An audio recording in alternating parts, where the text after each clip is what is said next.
নমস্কাৰ।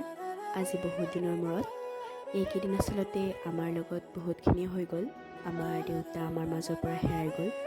বাৰু কেতিয়াবা জনাম। আজি মই মোৰ প্ৰথম মিনি ব্লগটো আৰম্ভ কৰিছোঁ মোৰ অফিচৰ পৰা। এয়া মই অফিচত মোৰ কামখিনি কৰি আছোঁ। আৰু আমাক আজি বৰপেটা হেড অফিচত মাতিলে ছাৰহঁতে, কিবা হেনো মিটিং আছে। তাৰপাছত এয়া মিটিং আৰম্ভ হ'ল। ছাৰহঁতে কিবা কিবি বুজালে। ইয়াৰ পিছত মই ওলাই দিলোঁ বৰপেটাৰ পৰা। আচলতে ঘৰৰ পৰা বৰপেটা ভালেখিনি দূৰ হয়,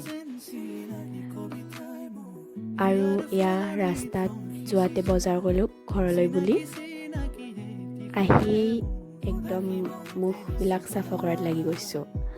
মানে বহুত ধূলা, তাতে আকৌ স্কুটি চলাই এই ধূলিবোৰ এনেকৈ মই মুচি দিছোঁ আৰু তাকে অকণমান আপোনালোকক দেখালোঁ। এয়া মায়ে ভাত দিছে, ভাত খাই আছোঁ। আৰু ভাত খাই মাৰ লগত কথাও পাতি আছোঁ দুই এটা। এনেদৰে আৰু গধূলিয়ে আহি ভাত খোৱা হয়। 4টামান বাজিছে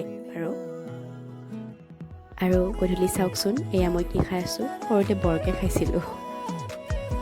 আৰু এয়া আমাৰ দাদা বিচনাত শুই বেচেৰা। আজিলৈ বাৰু ইমানখিনিয়ে, কাইলৈ লগ পাম। Bye bye.